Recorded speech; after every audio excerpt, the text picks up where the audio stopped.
Welcome to the Gallery of the Gods.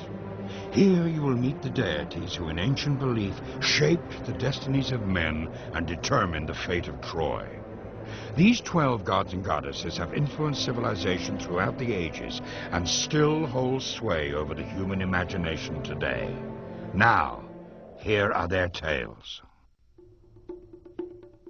Ruthless and murderous, the god of war, Ares, with his passion for destruction, embodies in his legend the worst of humanity's traits.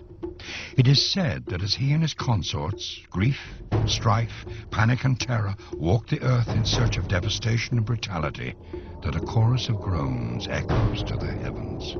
During the Trojan War, he used his power to aid the Trojan warrior Hector. But Ares himself was no hero, rather a coward who is described as fleeing the battlefield when wounded, his cries heard even on Mount Olympus.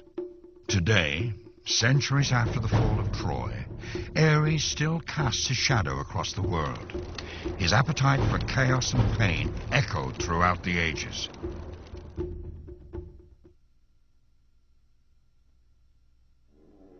On Mount Olympus, where all other gods are beautiful, only Hephaestus, god of fire, is described as ugly.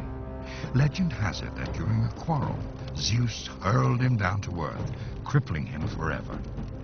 But what he lacks in appearance, he makes up for in his extraordinary powers, and despite his deformity, or perhaps because of it, he crafted objects of exquisite beauty. From his workshop deep within the earth, this master of fire and forge crafted the palaces, tools, and armor of the gods and goddesses, such as Zeus's thunderbolt and Athena's armor. In the Trojan War, he fashioned, among other things, new armor for Achilles. And yet his true value proved not in war, but in peace, as he was also the patron god of artists and craftsmen.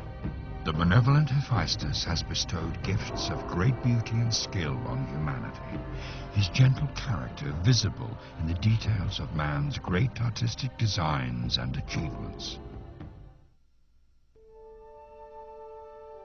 The only god who is said to have a mortal parent was Dionysus, the god of wine and the grape. His magical gift distilled from the vines was the bringer of both ecstasy and madness. His intoxicating creation can kindle revelry in its drinkers and also ignite drunken chaos. In ancient times, his worshippers would gather in the forest and dance in his honor, drinking until they reached a primal frenzy.